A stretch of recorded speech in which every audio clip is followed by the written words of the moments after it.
Assalamualaikum warahmatullahi wabarakatuh. Sebelumnya perkenalkan, saya Maria Solistiwati dengan NIM 4411421042.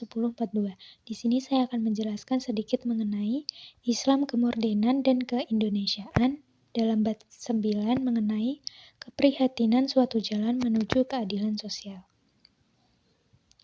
Masuk ke pendahuluan tentang keadilan sosial bagi seluruh rakyat Indonesia. Kita semua telah mengetahui kedudukan cita-cita itu pada kehidupan bernegara kita. Ia merupakan sumber tujuan sebenarnya Republik yang merdeka ini, dan merupakan sumber semangat bagi mereka yang hendak berdharma kepada rakyat. Setelah kita mengetahui semua keadilan sosial sebagai nilai dan cita-cita, maka tinggallah memikirkan bagaimana melaksanakannya.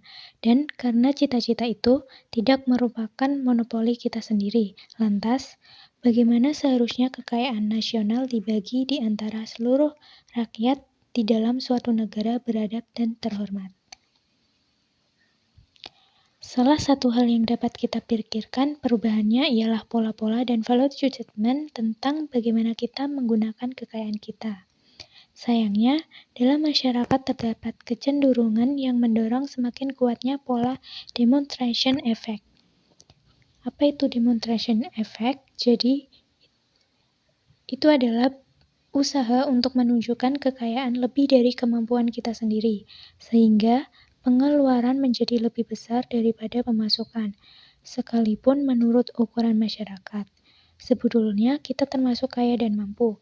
Pola penggunaan harta yang amat konsumtif itu disebut dengan demonstration effect.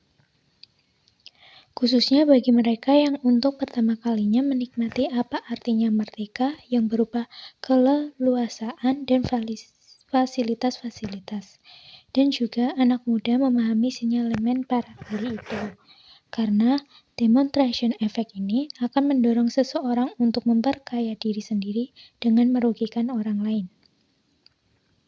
Tetapi tidaklah berarti bahwa hal sebaliknya sama sekali adalah baik, sebab kepelitan dalam bentuknya yang ekstrim tidak kurang berbahaya bagi cita-cita masyarakat adil dan makmur. Jika kita pelit pada diri sendiri, tentulah kita akan lebih pelit lagi kepada orang-orang lain, khususnya kepada pihak yang paling memerlukan perhatian dalam rangka mewujudkan keadilan sosial, yaitu kaum yang tidak mampu. Dengan demikian, kekayaan yang ada di tangan orang-orang penganut demonstration effect itu akan kehilangan sosialnya karena habis untuk menuruti nafsu pamernya sendiri. Begitu pula harta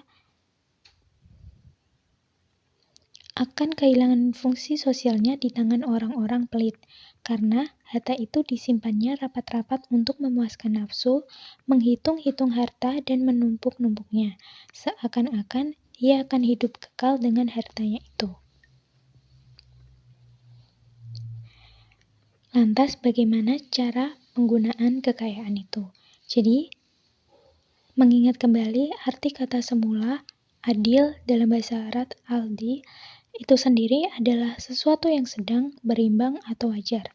Begitu pula dalam bahasa Inggris, arti kata just artinya wajar, dan dengan demikian, arti justice atau keadilan adalah kewajaran. Pola tengah penggunaan kekayaan ini harus sekedemikian sehingga kekayaan memenuhi kewajaran. Kewajaran yang dimaksud yaitu suatu keadaan yang dapat diterima oleh semua orang dengan penuh kerelaan dan kelegaan.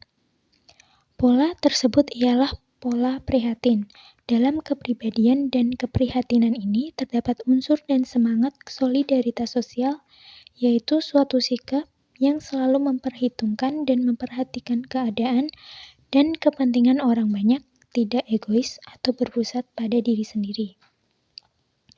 Dengan keprihatinan ini, harta kita sendiri akan kita gunakan sesuai dengan kebutuhan hidup yang wajar, tidak lebih dan tidak kurang, menyisihkan sebagian untuk mendorong produktivitas masyarakat, dan mengeluarkan sebagian lagi untuk kepentingan langsung sosial, dengan menekan penampakan mencolok kekayaan, Satu hal lagi yang didapat yaitu mengurangi sumber ketegangan-ketegangan sosial yang amat berbahaya. Tentang pola keprihatinan ekonomi ini, agama memberi petunjuk dalam surat Al-Furqan ayat 67 yang artinya, dan mereka, orang-orang yang beriman, jika menggunakan harta mereka, tidak berlebihan dan tidak pula berkekurangan, berada di antara keduanya. Mungkin itu yang hanya bisa saya sampaikan. Sebelumnya saya mohon maaf.